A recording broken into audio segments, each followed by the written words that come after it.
Hey,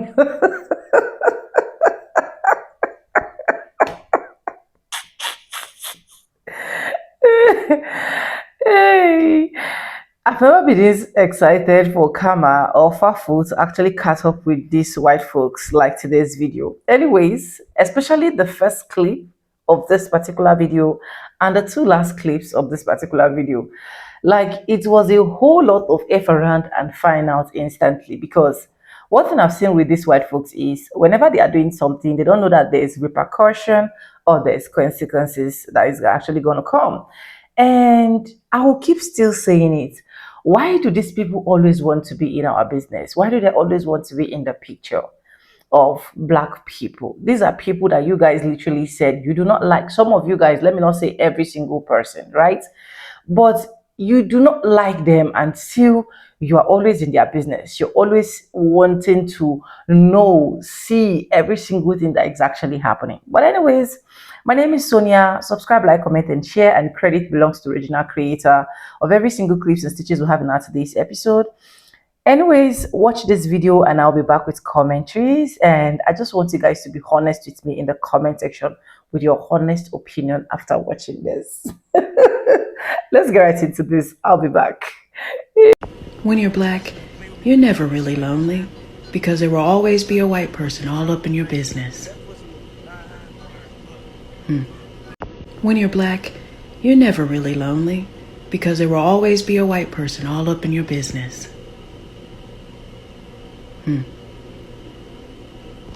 When you're black, you're never really lonely because there will always be a white person all up in your business.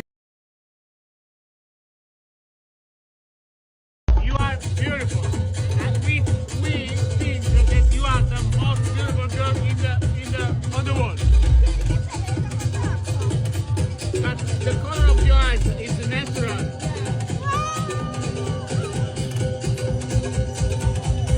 When you're black, you're never really lonely because there will always be a white person all up in your business. When you're black, you're never really lonely because there will always be a white person all up in your business. When you're black, you're never really lonely because there will always be a white person all up in your business. When you're black, you're never really lonely because there will always be a white person all up in your business.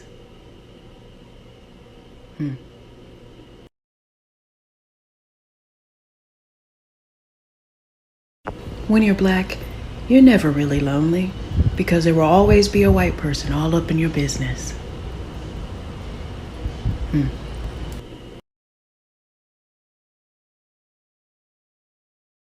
When you're black, you're never really lonely because there will always be a white person all up in your business. When you're black, you're never really lonely because there will always be a white person all up in your business. When you're black, you're never really lonely because there will always be a white person all up in your business. When you're black, you're never really lonely because there will always be a white person all up in your business. When you're black, you're never really lonely because there will always be a white person all up in your business. When you're black, you're never really lonely because there will always be a white person all up in your business.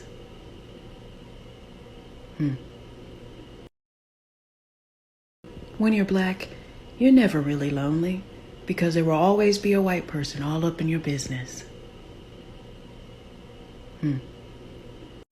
When you're black, you're never really lonely because there will always be a white person all up in your business. When you're black, you're never really lonely because there will always be a white person all up in your business.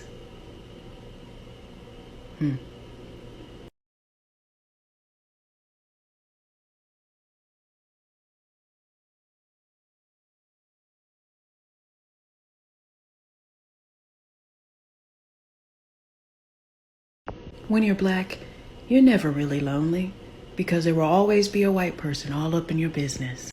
When you're black, you're never really lonely because there will always be a white person all up in your business. Sir, could you please wait outside a little? I don't want my friends to feel confused. Huh? I just saw two other white folks walk in. Why are you telling me to stand outside? Oh my God. I am okay. I'm used to this kind of behavior. Look, not all white people are bad. I was never trained like this. Yeah, I figured. Hold on. Hey, Linda, mark my words. I am done. I am no longer your friend. I am not coming here anymore. A 74-year-old man who had served his country for over 2 decades, who had watched friends die beside him in foreign lands, who had come home with medals pinned to his chest and scars carved into his soul, was about to be treated worse than a stray dog on a sidewalk, and the person who would humiliate him was young enough to be his granddaughter. Before I continue this story, I need to know where you're watching from. Drop your location in the comments right now, and if you haven't subscribed yet, please hit that subscribe button. Trust me, you are going to want to stick around for this one, because what happens next will shock you to your core. Now, let me take you into the heart of this story. The coffee shop was called Linda's Brews.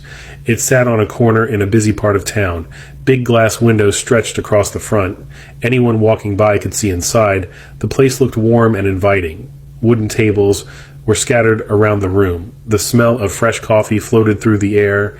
Pastries sat behind a glass display case near the counter. Linda had opened this shop 3 years ago, right after she finished college. She was 25 years old, white, blonde hair, always smiling at customers. Her business had grown fast. People loved her coffee. They loved her baked goods. They loved the cozy feeling of her shop. By all appearances, Linda was a successful young woman, living her dream. But on this particular day, something ugly was about to show itself. Something that had been hiding beneath that friendly smile and that welcoming business. Linda had 4 friends visiting her that morning. All of them were white. They had come to catch up with her, to chat about life, to drink free coffee and hang out near the counter. They stood together in a small group, laughing and talking while other customers came and went. The shop was not busy at all. There were plenty of empty seats. The door was open for business. Nothing about this morning seemed different from any other morning until he showed up. His name was Eugene Price, 74 years old, a black man with gray hair and wrinkled hands. He walked slowly because his knees did not work the way they used to. He wore a faded cap on his head, the kind that veterans wear. The words on the cap said it all, U.S. Army veteran. Eugene had served in the military for 22 years. He had been stationed overseas multiple times. He had seen things that most people only see in movies. He had lost friends on the battlefield. He had missed birthdays, holidays, and family gatherings because he was protecting the country he loved. When he came home from the military, he did not ask for anything special. He did not want parades or speeches. He just wanted to live a quiet life. He wanted peace. He wanted to be treated like a normal person. That morning, Eugene was walking down the street, looking for a place to get a hot cup of coffee. He had been out for a short walk, something his doctor told him to do every day for his health. When he saw Linda's Brews, he thought it looked nice, clean, welcoming. He walked up to the glass door and reached for the handle. That is when everything changed. Linda. Ma'am, I'm going to need you to leave the premises immediately. Excuse me? I'm a guest at this hotel. Room 804. Room 804? I don't think so. That's an executive suite. Yes, it is. I'm here for a medical conference. My hospital booked it. Your hospital? Look, I don't know what game you're playing, but guests don't dress like that. Officer Leonard Burke had been working hotel security in downtown Boston for 23 years, the last 15 stationed at the Harborview Grand, a 5-star hotel where corporate executives, celebrities, and international travelers stayed in rooms that cost $600 a night. He generated 31 complaints in those 15 years. 31 separate incidents where black guests, Latino conference attendees, and Asian business travelers were stopped, questioned, and accused of not belonging in a hotel they'd paid to stay at. Every complaint had been dismissed as vigilance against trespassing. The hotel management called him protective, his supervisor called him thorough, no one called him what he was, a security guard who couldn't imagine that people of color could afford luxury accommodations, who saw brown skin in expensive spaces and assumed they didn't belong. On a Wednesday morning in downtown Boston, everything about Leonard Burke's protected position imploded. Dr. Kamara Stevens had just finished her morning workout in the hotel gym. She was chief of neurology at Johns Hopkins Hospital in Baltimore, one of the leading neurologists in the country, and she was in Boston for a 3-day medical conference where she was the keynote speaker. Her hospital had booked her an executive suite. She'd checked in the night before. She'd attended the conference opening reception. She'd slept in the king-size bed and woken up early for a workout before her presentation. That morning, she was a 41-year-old black woman in leggings and a tank top, carrying a towel and a water bottle, heading back to her room. And to Officer Leonard Burke, that only meant one thing: she didn't belong. That false assumption triggered a confrontation that would end in Burke's termination. A viral video with 22 million views, and a $9 million lawsuit that would force the hotel industry to confront how security profiles guests of color. Before we continue, where are you watching from? If this is your first time here, please hit that subscribe button. Stories like these need to be shared, and your support helps us bring more truth to light. Downtown Boston. The Harborview Grand set on Atlantic Avenue overlooking the harbor, a 28-story glass tower where business people closed deals. Tourists explored the Freedom Trail, and conference organizers filled ballrooms with medical professionals, tech executives, and academic scholars. The lobby was marble and brass. The restaurant served $100 steaks. The executive suites had harbor views and separate living rooms. This was a hotel where wealth was assumed, where guests expected to be treated with deference, where security existed to maintain the illusion of exclusivity. Dr. Kamara Stevens had grown up in Newark, the daughter of Liberian immigrants who'd worked multiple jobs to give their children opportunities.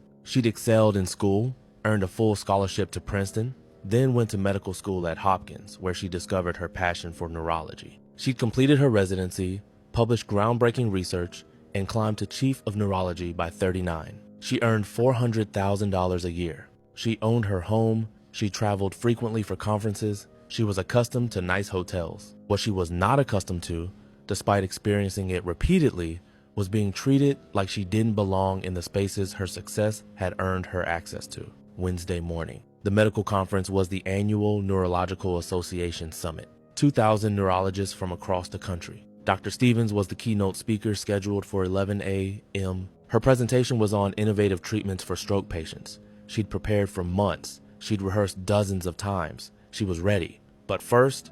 Anyways, welcome back to the channel, guys, and I hope you guys have seen all of that particular video.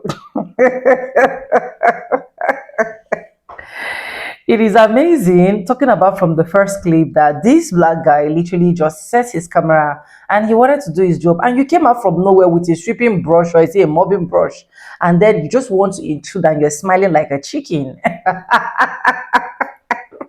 And you expect the black guy to just clap for you and just let you just sit into his video. I just love what he did.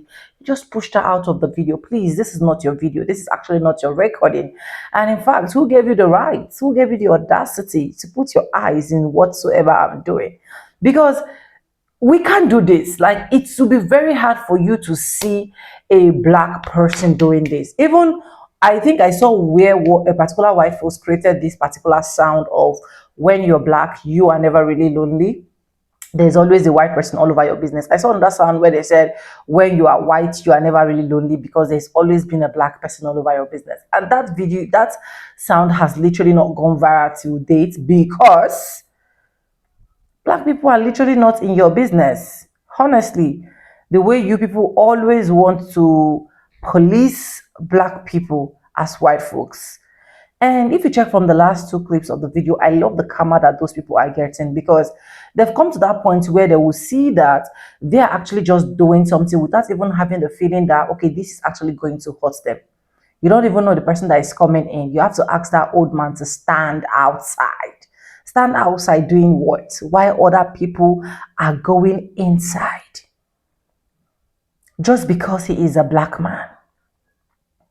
Just because you feel it's not okay to be in your environment. You see, I've seen it that some of these white folks will even go ahead to do a particular message that they were never sent. They were never sent for that message. That was why I think I stitched a particular video that was last month, where you literally see this white woman telling this black woman that the customers in the shop are not comfortable seeing her around, so she should stand outside. When the customers are done shopping, then the black woman can actually go in.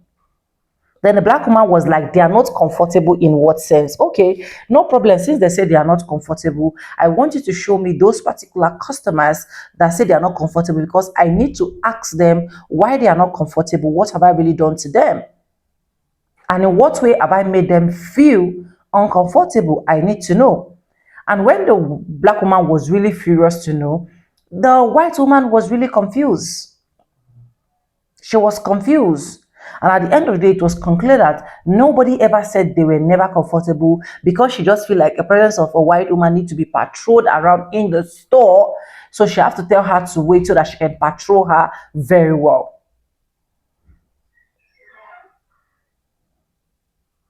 Honestly, when you see some of these white folks in your business and they're not meant to be your business, sue their damn acts.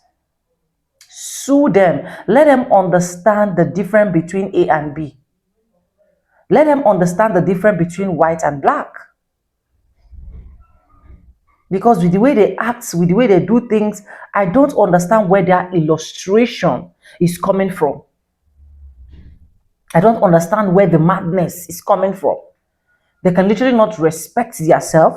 They can literally not mind their business. They can literally not stay away from anything that is concerning black people. These are people that they don't like, they don't love, they don't want to vibe with. It's annoying. It's quite annoying. But the karma and the Fafo, they'll continue to get until they realize who they really are. And they decide to respect themselves. Anyways, let me know what you think about this video. Credit belongs to the original creator of every single clips and stitches we have in our today's episode. If you haven't subscribed, what are you waiting for? Do what, subscribe, like this video, drop me your comments, and lastly, do not forget to share for every other person to get this good news. And yes, guys, with that being said, with no further ado, I do like I always say in my videos, I'm going to be saying bye, and I'll see you guys in my next one. For now, bye guys. I love you guys. Mwah. Let me know your honest thoughts in the comment section, like I said from the beginning part of this video.